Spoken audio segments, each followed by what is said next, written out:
Hi అండి, అందరూ ఎలా ఉన్నారు? బాగున్నారా? Welcome to దేవికాస్ multimedia.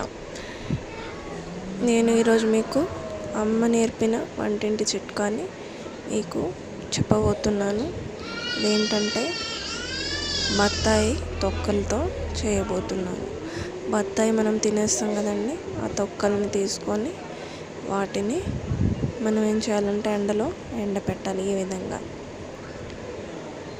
బాగా ఎండిన తర్వాత మనకి ఈ విధంగా తయారవుతాయి.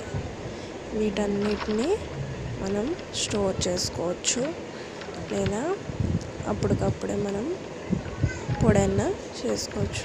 ఈ విధంగా మనకి ఎండిపోతాయి. ఎండిన తర్వాత మనం ఒక బాక్స్ గిన్నెలో స్టోర్ అనేది చేసుకోవచ్చు, లేదంటే మనం మిక్సీ పట్టేసుకొని ఇలా పొడి చేసేసుకోవడం.